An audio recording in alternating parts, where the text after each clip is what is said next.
Well, this could be good or bad. At least the uniforms won't blind us from the bad football this week. It's not just for Christmas. Say that again. Turducken. It's not just for Christmas anymore. Mom! Meatloaf! Hold up. It's the Chargers squad. Everything Los Angeles Chargers every week. Covering all the big hits and game-changing plays from the City of Angels. The way only the Locked On Podcast Network can. Get ready and squad up. It's the Chargers Squad Show starting now. Well done. Oh, hold on. Well done, Kenyon Barner. Mom, want some meatloaf? You want the meatloaf? You want some? Mom, meatloaf! Have new buttons to play with now. Hey, welcome to the Locked On Chargers Squad Show, our midweek edition. Pete Fox, covering sports in LA since 2007 for ESPN LA and NBC Sports Radio, where I worked with Jim Daniels.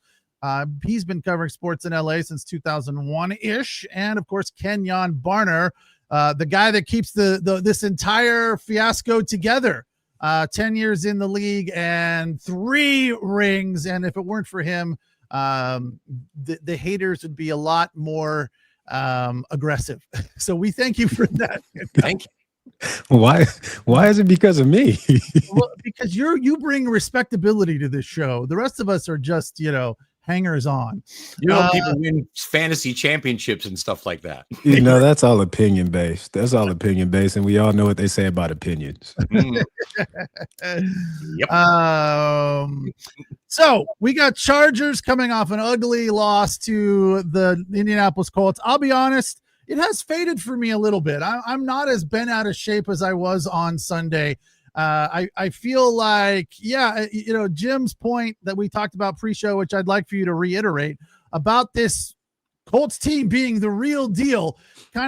You look at that game and say, I don't know that the Chargers really had a chance because that Colts team is just better in almost every aspect. So when you watch that game, Jim, did you watch it from the perspective of, I don't think they have a chance? Because I went into that game after our midweek show thinking, hey, maybe they do have a chance. Like, you guys kind of talked me into the fact that the Chargers could, if everything goes right, win this game. Boy, was I wrong.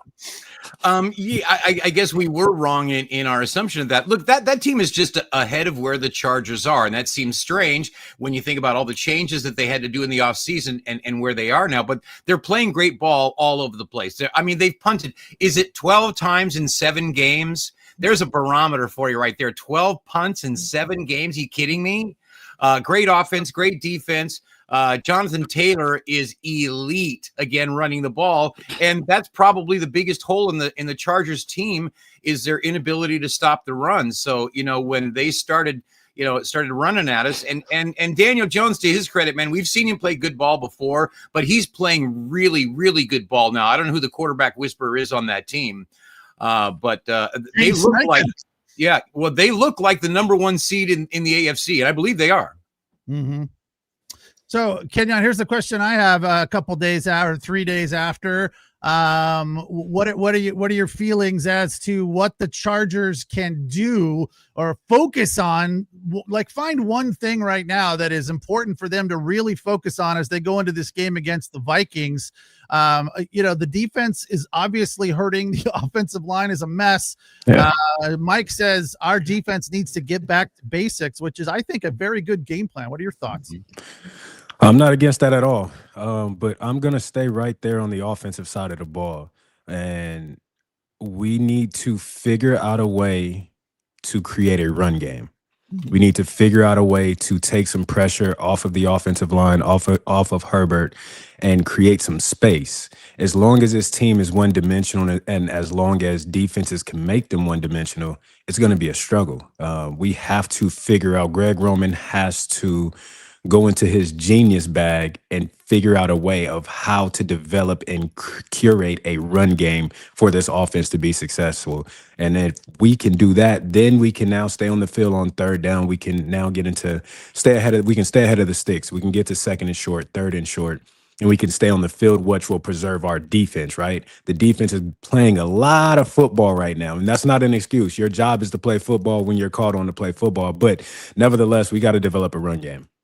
Yeah, that's a true point. I've been asked to show this to you, Kenyon. Can you see the screen? You were not asked to show that to me. I was. It was like, no, you weren't. You gotta show my comment. Like, he went back to me 2 or 3 times. So I'm like, okay, there's nothing wrong with that. That's okay. You were not asked to show that. For those of you listening, the comment was, I'm gay for Kenyon.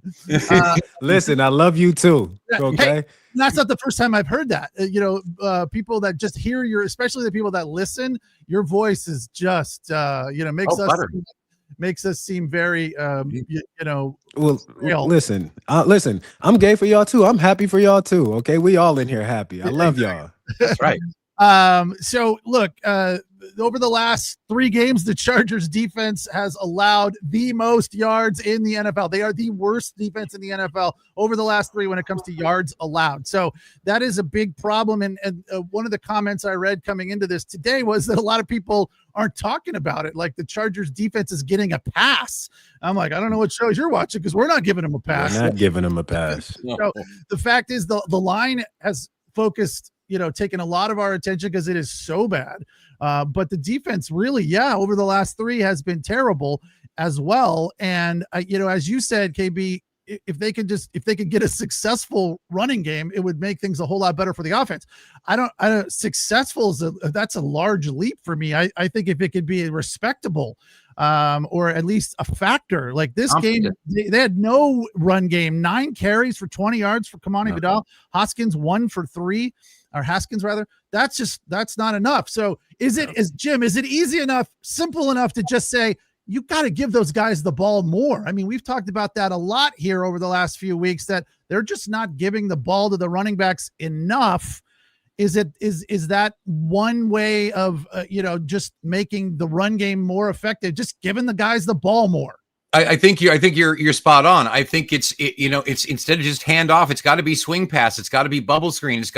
You've got to figure out creative ways to get the guys the ball, because what KB said is spot on. It's exactly right. They're teeing off. They know this is what they're going to do, and they're teeing off on you. I mean, they're just pinning their ears back and tearing off after you. I mean, because they know that you can't do anything about it. So if you can't run the ball, I mean, they're going to drop back in coverage, or if they decide to blitz Herbert, he's been doing a good. I got to give him credit for using his legs to get out of trouble, not move the chains. He's done that a couple of times too, but to get out of trouble, to advance the play. He's done a great job of that. But some of that is built out of running for your life, and that's not the way you want to design that. But I do think that you have a point there, in more ways to get the running game going, because that's got to take the pressure off of the pass game, because it's too easy to predict what they're going to do now. I think with that, right, you asked the question of, do we need to give them the ball more? And so when I go back and I'm looking at the statistics from last game, right? Haskins, as you said, 1 for 3. Kamani, 9 for 20 with a 2.2 yard average. As an offensive coordinator, right, I want to be encouraged to give guys the ball as well. I want to know that once I put the ball in your hand, that something is going to happen.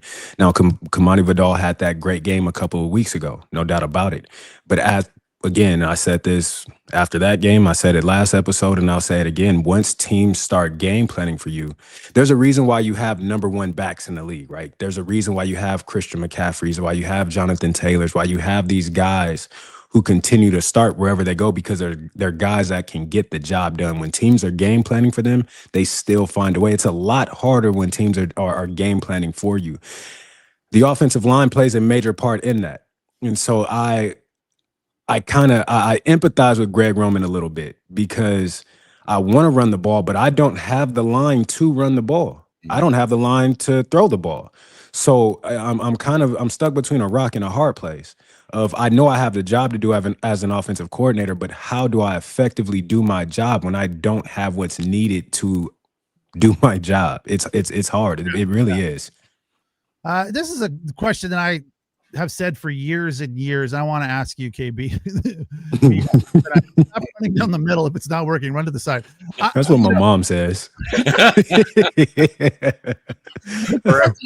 Look, it's rudimentary football. I get it. You got to run behind your blockers, but is there something to that? Like, hey, if the blockers aren't doing their job and the defensive line is just cramming it down your throat, like, try to bounce it outside. I mean, you got to try something, right? My mom, like I said, that's her favorite line when she watches football. I hate that play. Ma, they've ran 100 different plays. I know it looks the same, but it's something completely different. But at the end of the day, you do have to try and change it up. You have to find an area where you may have a slight advantage, even if it's not for a full game. Maybe it's for a couple of plays. Maybe it's for a series or two. But you got to find a way. Running power through the middle of the offensive line, where that's where we are at our weakest, is not really working. So I think we do have to figure out a way to attack the edges. And we talked about it, whether we could do that out of 13 personnel or, if we can 14 or 15 or something, right? Or if we can get into a space where we're motioning receivers down and allowing them to crack down on the defensive end so we can create a new edge. There's a lot of things that you can do, right, to, as they say, put dressing on the pig to accomplish what you want to. Greg Roman just has to do it. Yeah, there's another good point from me. Herbert's been hit 62 times, most in the NFL. Yeah, we talked about that last week. Second most is Cam Ward of the Titans. He's just getting crushed as well, not surprisingly. And was that number 44 times for Cam? Yeah. Jesus. Yeah. So Herbert's worse than that. Yes. Wow. One of the things that I heard a lot right after the Chargers-Colts game was that Daniel Jones did a nice job of taking what was given to him. We heard it during the game, and we heard it after the game that he's just clean. He's taking the easy ones. And then somebody at some point elaborated on that comment. That's what Tom Brady did his whole career. That's what he dink and dunk. Maybe Absolutely. It was you. I think you said it after the game. So the question then becomes to me, I was thinking about this a couple of different times after I heard that, was, are the Chargers just giving too much, or is that just where they are right now? And as we've talked about, the Colts are good. Daniel Jones is playing well right now, but it feels to me like, first of all, are the Chargers giving too much? And second of all, why aren't they taking what's given to them? I feel like that is another part of this question is, are the Chargers not taking what is given to them by the defense, Jim? I think the answer to that is obvious. Obviously not. They're, like KB's mom said, my mom too. Why did they run right? That's where all the guys are. Why did they run in there? No, you got to find all of our moms. Shout out to moms. You got to figure out, and we're broken record here, more creative ways to get them the ball. And like you're talking about Brady and what Daniel Jones is doing, taking what's given to him. If that's what they're going to do, if they're going to just come, rushing at Herbert like they're doing right now, then he needs to be just 1, 2, 3 throw. He needs to just get it out of there as fast as he can, left, right, middle, whatever it is. But he's got to be able to do that. And I think that the key is throwing the ball to the guys that run the ball is the key, because they're not able to open the holes. They're not able to pull and get, our holes sweeping student body right play going anymore. So let's get them the ball through the air. That's what Herbert does. And so let's go to his strength. And, what you're saying here, take what's given to him. And you've got to be able to check down from that. KB, let me ask you this, because you played in the offense. What about RPO? Is that something that they should be doing more of, Herbert? Should he be, rolling out with the back and trying to decide what to do, whether to hand it off or not, kind of like they do in college? Or is that too slow developing? I wouldn't be against that. You got to do something to throw the defense off. You got to do something to give yourself some sort of advantage. So no, I wouldn't be against RPOs at all. Maybe that's something that they come out and do. Maybe they're working on that. We just don't know it as of yet. But it's something that Herbert is familiar with. It's something that Herbert knows how to do, and he knows how to do exceptionally well. He knows how to do it so well that he got to draft him in the first round. But to your question, Pete, are the Chargers not taking enough? Part of that is on Herbert, right? Because as the quarterback, you have to know where your check down is. You have to know where your outlet is. And oftentimes we see these long developing routes, right? Where we don't have the time for long developing routes. Jim, you said it, 3-step drops is something that needs to be more incorporated into the offense. You just see these long and intermediate passes. You don't have time for that these days, right? It's the walls are crumbling down. The wall of Berlin is coming down. And so we got to get rid of that ball. So part of that is on Herbert, right? Understanding where his outlets are. But then at the same time, again, if a quarterback is not, I'll use Tom Brady as an example. Tom Brady would tell you before the play, hey, get out and get open. As a running back, he would tell you that. Get out and get open.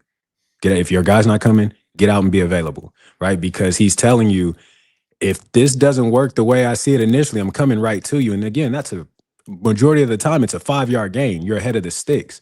But at the same time, if my quarterback isn't coming to me, does he trust me in the receiving area of the game? That's a question that I have to start asking myself as a running back. Why am I not being used and why am I not being looked at in that area? So, I mean, there's a whole lot that can go into that question as to why they aren't, or why, either way, there's a lot that can go into that. But the bottom line is, no, I do think we need to use, and we've said this, Pete, the backs need to become more viable options in the passing game. Yeah, they need to just kind of try everything right at this point, because what they've been doing is not working. It did work in Miami, but just barely.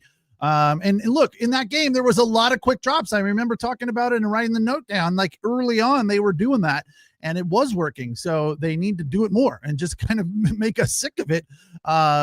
Because bubble screen. I remember there was a few years back where the Trojans were struggling and they just bubble screened our asses off, and we were just like, I'm so sick of the bubble screen, but it was working. And then they want to feel like the Chargers need to bubble screen the Vikings to death. After the break, we're going to talk a little bit more about the Chargers defense, because both the pass rush and against the pass, it's struggling right now. And the numbers that we're going to throw out are not great against the pass. So we have to then examine and evaluate whether or not we think that Carson Wentz has that ability to exploit that against the Chargers. It's the Locked On Chargers Squad Show midweek edition. Pete Fox, Kenyon Barner, and Jim Daniels, and a member of the Minnesota Vikings YouTube channel here on Locked On, our friend Sam.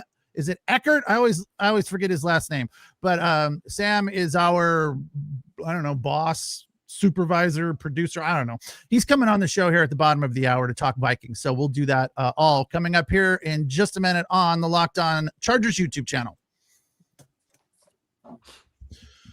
All right, today's episode of the Locked On Chargers Squad Show is brought to you by FanDuel. Of course, we all know the NFL season is here, and FanDuel has an offer you don't want to miss. If you're not already involved, right now new customers can bet $5 and get $300 in bonus bets, with the small caveat that you have to hit that first bet. So no pressure. Just find one you like, pick a bet, put it down, $5, and if it hits, you'll unlock $300 in bonus bets to use across the app.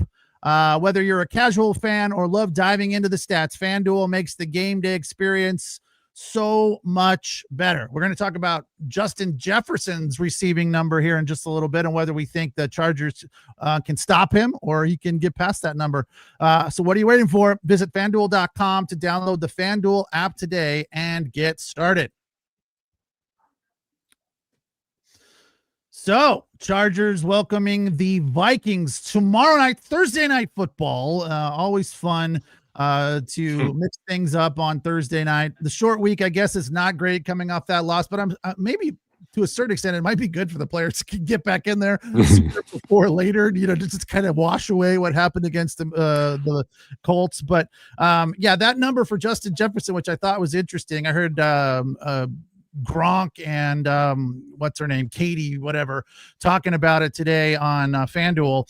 The number 78.5. Justin Jefferson's had 2 of his last 3 games have gone for over 100. So Gronk liked the over there. This Charger defense against the pass has fallen to 6th worst in the NFL, averaging 7.6 per attempt against, which is not what you're looking for. So I look at that and say, hopefully they're aware of that number and it's a call to action. And I think Justin Jefferson might go under, because what I watched part of that Vikings game against Philadelphia, Carson Wentz looked old. I got to be honest. He didn't look great. And, at the end, the game was kind of close. I didn't watch the whole game, but what I saw, I didn't love from Carson Wentz. So you look at this defense, KB, and you go, is there going to be a focal point on trying to slow down that passing game between Justin Jefferson and Carson Wentz? You have to, right? I think you would be crazy to focus, to make any other area of that offense your primary focus, but not only because of JJ, not only because of Justin Jefferson, but because you also have in that room Jordan Addison, who is a dog, who's an absolute beast at the receiver spot. Then at the tight end spot, you have TJ Hawkinson. So you absolutely have to make this passing game your priority when it comes to defensive game planning. Even though it is Carson Wentz and, he hasn't looked that great. Carson Wentz at one point in time was a league MVP candidate the year that we won the Super Bowl in 2017. So it's in him to be great. It's in him to be special. And I would hate for that game to be this Thursday versus the Chargers. So regardless of what he's looked like, regardless of what he hasn't been able to do, I do know what Carson Wentz is capable of when he's at the top of his game, and he has the receivers around him to be able to go out and do that. It's just a matter of doing it. Do I think that our defense could be in trouble in the passing area? I do, just because of what we've seen over the past couple of weeks. We haven't been at our best. I'm worried about this being a short week. Again, like you said, maybe it is good. You get to wash the sins of the last game away, and you get a restart, a refresh. So time will tell. Jim, like the DBs and corners and safeties, they're pretty healthy. They're not missing too much. What's going on? Like, where did they? That was one of the in the first 3 games when the Chargers were looking good. That was a strong group for the Chargers defense. What do you think's going on there? I don't want to say they're overwhelmed by what's going on in front of them, but I'm sure that you are affected somewhat. I mean, if you're playing in the back end, your job, your work takes place in the secondary, and the guys up front are not getting the job done. It's a team effort. Football, more than any other team sport, with everybody having to do their job. One guy breaks down and the other team spots that, which is something that KB, you watch Brady do all the time. He'd walk up the line and say, "Oh, that's not right," and change something off and turn that into a touchdown. And, when we were talking about the first part of the season here, Derwin James he was looking like, this was the all-star that was going to lead the defensive squad, to victory, help them get the wins every week. And I think maybe too much has fallen on his shoulders to where we're not getting exceptional play out of the guys around him. Unfortunately, he's not inspiring the guys around him to play as good as he plays. Yeah, I don't want to do that. Because when you have a guy like Derwin, you are inspired. I don't care what he's producing, or there have been moments and spots where he hasn't looked his best, but the type of leader that he is, right? And everyone in that locker room responds to him. That defense, he is the heartbeat of that defense. So I do believe that they are inspired by him. I just think that they're on the field a lot. I think it's hard. They are. It's hard to be. Yeah. It's hard to be at your best when you're on the field as much as this defense is on the field. I don't care how much conditioning, I don't care how much strengthening you do in the offseason. Nothing prepares you to be on the field as much as these guys are on the field. It's a hard task. It's a hard challenge, but that's not an excuse at the same time. Yeah, Wentz has had 2 of his last 3 have been good for over 300 yards. So, he's definitely capable. There is no doubt about that. Let's hit the break because Sam Ekstrom, not Eckhart, that's the actor, and our friend Sam Ekstrom from Minnesota, Minneapolis to be specific, will be joining us here in just a few minutes to talk a little bit more about what's going on in the world of the Vikings. Pete Fox, Jim Daniels, and Kenyon Barner, the Locked On Chargers Squad Show midweek edition. All right, today's episode of the Locked On Chargers Squad Show is brought to you by Mazda. Mazda crafts cars for those who do more than simply move. Mazda delivers with every ride more. IIHS top safety picks awards than anyone else as of August 2025. You can feel Japanese craftsmanship in every detail, from the metallic accents to the available Napa leather upholstery. With all-wheel drive standard in every crossover SUV, you can drive with confidence through almost any season. Like our players, we sweat every detail at Mazda, because when you make every move count, impossible becomes irrelevant. Mazda, move and be moved. All right, it is the Locked On Chargers Squad Show midweek edition. This is something we've never done before. 4 boxes. Hey. Let's go. Good to be here. Sam, did you put these sound effects in here? This is cool. I love sound effects, man. It doesn't get much better than that. Pete Fox found the sound effects bar. It's over. It's over. Look out. Yeah, exactly. It's going to go off the rails. Welcoming in our friend from guys? Minneapolis, Sam Ekstrom, covers everything Minnesota, especially the Vikings, on Locked On Vikings YouTube channel. So, Sam, we've been talking about this game a little bit coming up, Vikings, and more specifically, Carson Wentz to Justin Jefferson. The number on yards for Jefferson is 78.5. Now, he's had 2 100-plus yard games over the last 3. So has Wentz, 2 300-plus yard games over the last 3. What's gone into their harmony? It's getting better. They're feeling more comfortable with each other. Is that merely just time together on the field? Yeah, I would. And I think most Vikings fans would debate you slightly on the harmony bit. I think last week, if you watched on a play-by-play basis, Justin Jefferson, he had a good game. There were so many targets that were not even giving him a chance to make a play. And it's hard to throw a ball out of Justin Jefferson's catch radius. There were a few too many of them for fans liking on Sunday. So you might say it wasn't as harmonious, but they have been having to come back in games, Pete. You know, they trailed against Pittsburgh. They trailed against Cleveland. They trailed against Philadelphia. And Justin Jefferson is a hard man to keep down. It doesn't matter who the quarterback is. He's produced with Nick Mullins as his quarterback. You know, he's no matter who the Vikings have thrown in there historically, whether it's Sam Darnold, Kirk Cousins, Nick Mullins, or now Carson Wentz, he finds a way to produce. So he's going to get his yardage. The accuracy of Carson Wentz is what's killing his receivers. Even on completed passes, like Jordan Addison last week had an 80-yard touchdown if Carson Wentz just throws the ball on target. Instead, he forced Addison to make like a stumbling catch on the sideline. Acrobatic, yeah. Like that it's a completed pass, but it's still a poorly thrown ball. So the connection between Wentz and his receivers has been decent, but it's been spotty at times. It's got to be a little more accurate, a little more in the flow. I know Kenyon has a question. He's a former teammate, so he's probably got more knowledge than the rest of us by a long shot. I definitely have some questions for you. How is it looking for Aaron Jones Sr.? I know that he's up on his 21-day window to return, and I know him coming back and stepping into the lineup will add a completely different dynamic at the running back spot and give the defense something else to focus on. Yeah, I would say no on Jones this week, only because if they hold him for this game, then they buy him another 10 days before the next game. I think this might be more of a ramp-up week, and that's just my gut. I don't know 100%. I think they would give him the little extra time to get back, because it's a hamstring. Hamstrings are you don't want to mess around with that.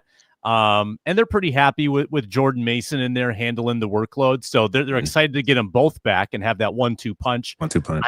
I'm feeling like they're going to be conservative with Jones because of his injury past. Last year he was banged up, and now he's got this hamstring. I think they'll probably take it easy. Okay. Jim, fire something at Sam. Jordan Mason has been the guy that is taking over. So, I mean, when we get back to full strength, are we looking more at of a two-headed monster, a little bit more of a committee when you're at full strength in that running back room? Ooh, that's a good fantasy football question. I think that Jordan Mason has arguably taken over the RB1 job, maybe just as a function of Aaron Jones's health. I think that last year they gave him bigger workloads and it did not bode well for him health-wise. I think that Jordan Mason's probably a bit more durable at his younger age. So I could see maybe a 2/3, 1/3 split when Jones returns and try to maximize those touches that Jones does get. If you look at his career in Green Bay, he was making the most out of 10 carries. Like he would go 10 carries, 80 yards, and that was just how he rolled. They would keep him really fresh. I think the Vikings could serve to have him in that role as well and make sure he doesn't get worn down. And then you have him healthy in December. Like that's the ultimate goal here, is that you have 2 healthy backs down the stretch. So I'm thinking reduced role for Aaron Jones, but maybe that actually plays more into his hands when he can kind of be the lightning and Jordan Mason can be the thunder. Sam, you brought me back to something my running back coach at Oregon used to tell me with Aaron. He used to always tell me, don't count your reps, just make your reps count. And I think Aaron is the perfect example of that, of operating on somewhat, quote unquote, of a pitch count, right? Not getting a whole bunch of carries, but absolutely making the most of them. Yeah, and he's a threat in the passing game too, right? They used him on a wheel route in week 1, Monday Night Football at Chicago, and he scored a go-ahead touchdown late in that game. He's extremely valuable. He's multifaceted. I mean, he really is a great 3-down back. He's just at that age cliff where you worry a little bit about, is his body going to hold up? So I think they got to be careful with them, and the Vikings are usually on that more careful side when it comes to, especially their stars, when it comes to dealing with them injury-wise, so they have a healthy team down the stretch. Green Bay put a lot of miles on that guy. They did. Sam Ekstrom joining us from Locked On Vikings, the Locked On YouTube channel that covers the Vikings with daily and postcasts, squad shows, all of that stuff. So if you're a Vikings fan and you are over with us today, make sure you check those guys out. Sam, we've talked a lot over the last few weeks about the Chargers offensive line. I'm assuming that if you pay attention to the NFL, you know that their offensive line is banged up. It's not a secret. Is there a possibility that this game against the Vikings D could be a bit of a get right game? Because we have already speculated that the really only way, not only, but a major factor in the Chargers coming out and being successful against this Vikings team is to be able to run the ball. Is there any hope for Charger fans against this defensive line, that this banged up offensive line that the Chargers will bring once again to the field has the ability to maybe be somewhat effective against this Vikings defense? I think the Vikings key, looking at it from the Minnesota perspective, is using that banged up offensive line to their advantage in such that they can get pressure with their base pass rush. When they played 2 years ago, Justin Herbert threw for over 300 yards when blitzed against this team. That's just when blitzed. Threw for over 400 for the whole game, but he carved up the blitz because that's how Brian Flores lives and dies. And when Brian Flores blitzes really good quarterbacks like Jalen Hurts last week, great example, carved up. Jared Goff did it to him a couple times last year. Like Brian Flores can't help himself. I think he needs to dial it back tomorrow night and just try to get pressure with his normal front. Jonathan Allen, Javon Hargrave. We don't know if Andrew Van Ginkel plays, but Jonathan Grenard, just try to get pressure with the front four and see if you can be effective that way. See if you can stop the run that way. They really did a great job against Saquon Barkley in the run game, devoted a lot of resources to that. They put in a heavier linebacker and Eric Wilson to take the place of Ivan Pace. They kind of got right against the run in that game, not so against the pass.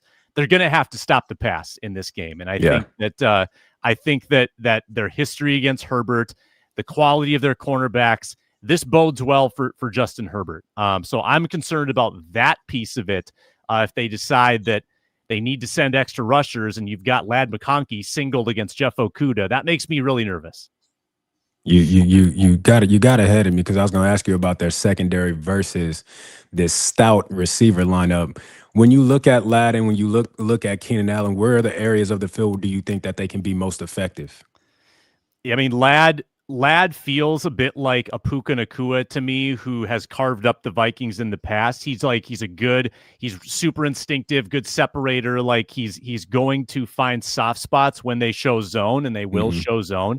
A lot of times they'll drop back into zones when they send 6.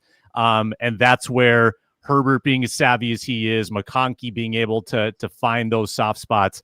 I think that's the middle of the field is what concerns me.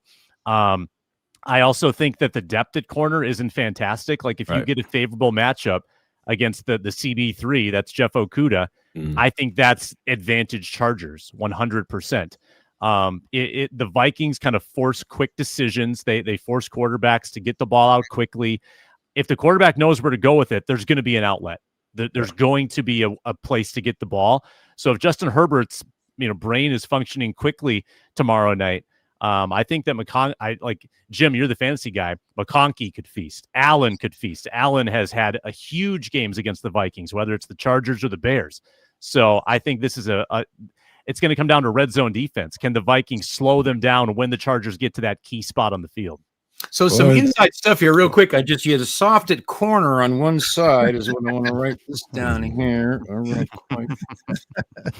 Yeah, you know what? Do you think that the Chargers, in order to, because you have a quarterback that's, I'll just say, slower on the draw, okay? Do you think that this is maybe an opportunity for the Chargers to try and do something they haven't been able to do, and that's get some pressure on the passer? Is this an opportunity for that Chargers defensive line to get after Wentz a little bit and maybe force him into some mistakes? Yeah, the Vikings don't really know what they're doing at center right now, so that's going to be a weak spot. They've tried a couple guys out in relief of Ryan Kelly, who's been out with concussion problems, and Blake Brandel, who had just his second career start at center last week. He gave up 6 pressures. So the center position's probably a vulnerability, but I think more pressing is that if Carson Wentz can't get to his first read, he gets happy feet and he panics. And these aren't the kind of happy feet that are going to motor him out of the pocket. When he starts moving, it takes a while for him to accelerate, and he gets caught from behind more often than not. He's going to go down. He's been very sackable this year, particularly on third down. So Carson Wentz may run himself into some of that trouble. And then, if you can pressure up the middle against a backup lineman, and also watch out for the right tackle. Brian O'Neill's been DNP on the practice report this week with a knee, which he sprained earlier in the year. So they could be down a couple linemen. That's been the kryptonite this year. And I'm worried about Thule. I'm worried about him feasting in this game, especially if O'Neill is out. Well, this game could end up being a shootout if you look at it from the offensive perspective and then what the defense brings. Because against the rush, the Chargers and Vikings are right next to each other, middle of the pack, allowing 115 and 117 or 117 and 123 each against the run. So, and as you pointed out, Sam, got to get it done in the red zone, and the Chargers have not been great in the red zone. They did okay against the Colts, but that was late when the game was kind of out of hand, and they scored, but it didn't affect the outcome in any way, shape, or form. Kind of empty yards and empty touchdowns, if you will. So, the Vikings offense in total is 20th in the league. The Chargers is 4th. Their passing yards per game, 214. That's middle of the pack. The Chargers are 3rd. So they definitely aren't afraid to throw the ball. If the Chargers can run the ball at all, I feel like they could squeak one out in a high-scoring shootout. Does that sound crazy to you? No, not at all. I think that it's always an advantage when you get to play the home game on a Thursday night. I mean, the Vikings basically won't practice this week. They walked through on Tuesday, which was maybe their one opportunity to practice, and then today will be more of the same. I think they're traveling today. It's just this is the way the NFL works. Is these short weeks are really hard to get any work done. So you show up, and I think you probably like the home team who's got the veteran quarterback who's more accustomed to his system than Carson Wentz is. Carson Wentz is still drinking through a fire hose trying to understand what Kevin O'Connell's offense is, and he's been thrown into the fire here, and he's already got His age working against fire him. hose deserves a round of applause. Yeah, was that applause or was that the sound of water coming out of a hose? Sounded like both. Yeah, I like, and I saw the lines moved a little bit. I think it's Chargers 3.5 now. They're favored by. So the Vikings are going to have to find a way to take the ball away in this one as well. That I've given like 18 keys to the game, but that they have not taken the ball away at all. They have 7 takeaways this year. 5 of them were in one game. So in the other 5 games, they have 2 takeaways. And one of those was like a lateral play at the end of the game that was like a nonsense play by the Bears. So they basically have 1 legitimate takeaway in 5 games this year. They got to do better than that. They got to win the take-give at some point. Take more chances throwing down the field. Jim's got the receipts. He's going to pass that on to Harbaugh. Yep. You got anything else, KB? No, I think you kind of hit everything on the head that I wanted to ask, but I'll ask this. When you look at this game, you look at both of these offenses struggling at the offensive line spot. Both are struggling on defense. What would you give a score prediction for this game? I love weird scores, Kenyon. So I'm going to give you like scoreagami kind of. 20 Chargers 25. Vikings 23, tight one, 2-point game. I think maybe the Vikings will play from behind. They'll have a backdoor like touchdown at the end. They'll have a chance to get the ball back, if they can stop you. And then Justin Herbert will hit Keenan Allen on a 3rd down to ice the game. How's that? I like it. Actually, I'm going to need more fantasy points than that, Sam. Well, the Vikings have scored 21 or more in all 4 of Wentz's games. So that's a good prediction right there. I like 25-23. Sam, thanks for taking some time. I know you're always busy. Appreciate you jumping in with us today, and enjoy the game tomorrow night. Take care, buddy. Will do. You guys as well. Thanks a lot. That was fun. Thanks, Sam. That's Sam Ekstrom from the Locked On Vikings YouTube channel and Locked On Minneapolis, Minnesota. Good stuff there. I feel better. It's always fun when you get the opposition in, because rarely does the opposition come in like full of confidence, right? I think if we would have talked last week to somebody from Indy, they would have given us 3 or 4 reasons why the Chargers could win that game. But they always make you feel a little bit better, because if we went on in Minneapolis to talk about the Chargers, we wouldn't have anything positive to say at all. So a big factor this week for them being able to run the ball, and if they get Joe Alt back, that's going to take that line up a big notch. Healthy Joe Alt, though. I need Joe Alt to be able to move. I need him to be able to set and really kick back, right? That's the important thing. I know he's working in, but I need a healthy Joe Alt. I don't need 50%, 60%. It's funny. I was talking to a former colleague of ours here on Locked On, and covered the Lakers last season. Dave Pele. He said that his son played at Alabama and played with the Chargers center, who what's his name? I'm blanking. Bozeman, right? And he crushes Bozeman all the time. And I think it's a standard thing that's happening right now. Why is Bozeman getting crushed so much? Everyone thinks that if they didn't have Bozeman at center, the entire line would be 100% better. What's going on with Bozeman, KB, that people think that he is the problem here, the weak link in the chain? I mean, I'm not saying he's great, but it's not all on him. No, it's far from all on him. And if we're being honest, if we go back and look at these games, the issues come, especially in the passing game, they come from the outside in. So for us to continue to look at Bozeman as if he is the culprit of all things wrong, I think that's wrong. I think when times get hard, right, you try and find reasons or people to blame, and I think he just has a last name that you could look at and say blame him. Rusty Shackelford. Harbaugh's bromance with Bozeman is gonna get Herbie killed. Well, give us something. What? Tell us. The fans might know more than we know, right? Right. Somebody tell us what it is exactly that Bozeman has done so terribly that makes him the fall guy. Yeah. I mean, look, I've seen Deculus get tossed around like a rag doll as well. Sawyer, Deculus, listen, all of them. Everybody's a rag doll up there these days. Yeah, especially against what was his name from Indianapolis, number 99, DeForest Buckner. Man. Whoa, that dude had a day, man. He went home feeling proud and standing tall. He was just locked in, to say the least, against a day every day.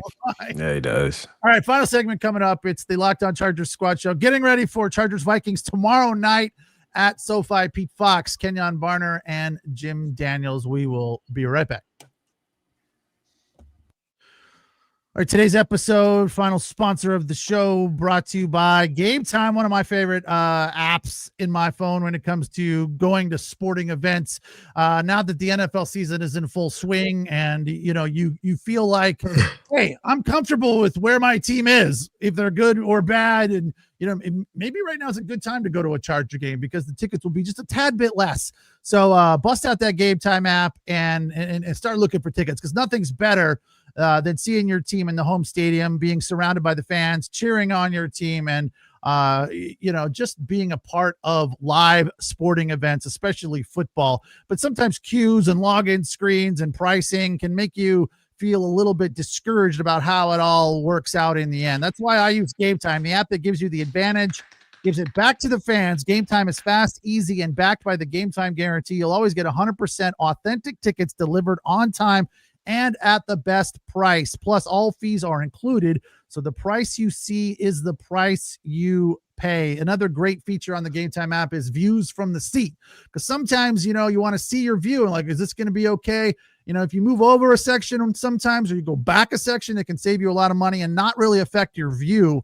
Sometimes it can even improve it. And the longer you wait closer to game time, the more money you're going to save. So download the Game Time app, create an account, and use the code LOCKEDONNFL for $20 off your first purchase. Terms apply. Again, LOCKEDONNFL, Locked On NFL, $20 off your first purchase. Swipe, tap, ticket. Go download Game Time today. All right, we got Chargers and Vikings coming up. I kind of felt like against the Colts, it was going to be a get-right game. We were very wrong about all of that. Tomorrow, rather, I feel like it is a much better opportunity for them, and I just have to hope that the embarrassment and humiliation they took at the hands of the Colts was a wake-up call for them, and that they come back with a new sense of purpose. And I always come back to this, KB, because you bring it up a lot, and I kind of get locked into trends and momentum. And look, the Chargers are trending down. Their momentum is negative. But every week is a new week. And when you've got a short week, sometimes you muster up energy that you didn't know you had. And this is a get right game for the Chargers. They have to come out and perform better in almost all aspects of the game. And we could single out one, but you got to you've got to put all your eggs in one basket and say, we have to be better, as many coaches have said very accurately. We got to play better offense, defense, and special teams. Yes. So I feel like you can't just single out one. You got to go, look, we have to be better across the board. And no doubt about it. This is a team sport. Every side of the ball, special teams, offense, and defense, it all matters. It's all needed. It's all required to have a successful season. So in this situation that we're in right now, we do need everyone coming, showing out, firing on all cylinders. But the objective obviously is just to win. I don't care how it looks. I don't care how ugly it is. I don't care how long it takes. The objective is to go 1-0 this week, and this is something that we absolutely can do, should do, and hopefully will do. Yeah, Jim, got to run the ball better, got to protect Herbie better, and you got to keep them from running the ball. When you look at the defense, Jim, what do you think is more important, protecting against the pass or protecting against the run? Well, first of all, I want to say this. The word of the week is grind. We're going to grind this out this week. We're going to grind out every aspect. I mean, from snapping the ball before we kick an extra point all the way down to, from one end of the team to the other. We're going to grind out every week and make sure that everybody is ready to do their job at every opportunity. Now, defensively, you want to put pressure on this quarterback. As we just discussed at length here, he is not mobile. And so that gives us opportunity. They are weak on the offensive line, especially right up the middle. Got to take advantage of that. And so I think the key to this game is pressure on the quarterback, and that will give results. I got a question. Yeah. Who's going to be backing up Kamani Vidal? Do we know?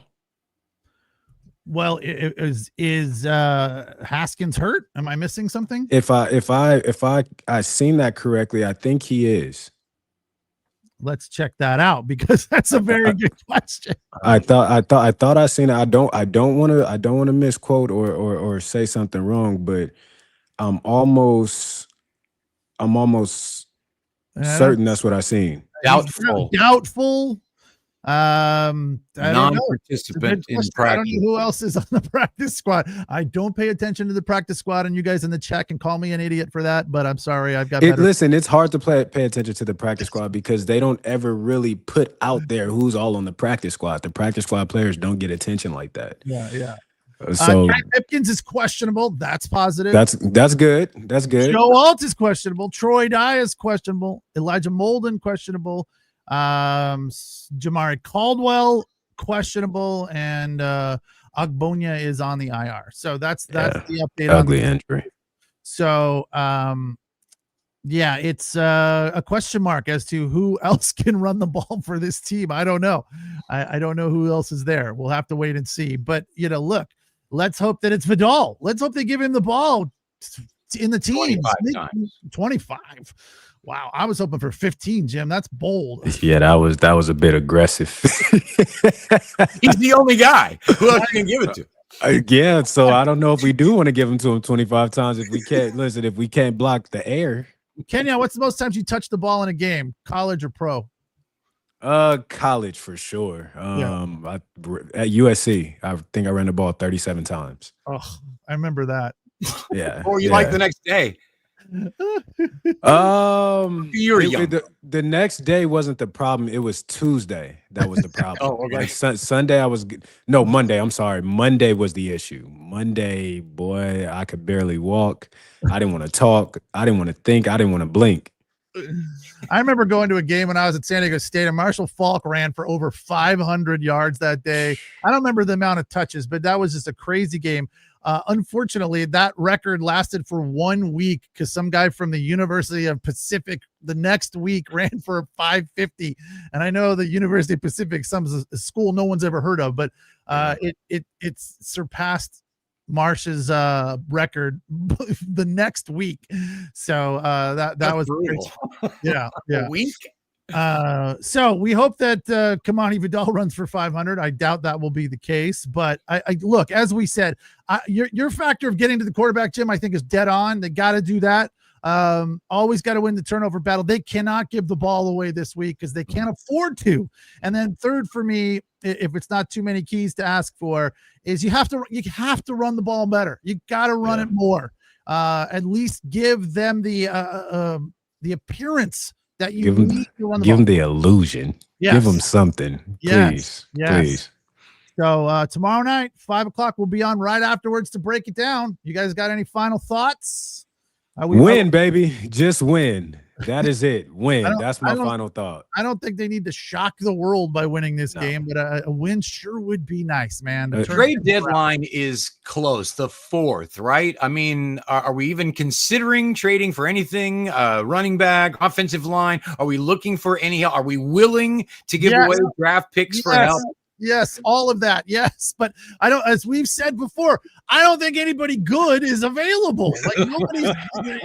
You could probably get somebody from the Titans, but there's nobody good that's like, we got a good guy, we're going to give him up for a draft pick. Maybe. I mean, I'm sure there's a diamond in the rough out there, but it's gonna listen in the NFL, Pete. Everybody got a price. If you willing to pay the right price, you can get who you want to get. You just got to be willing to pay. That's right. And who knows if they are or not.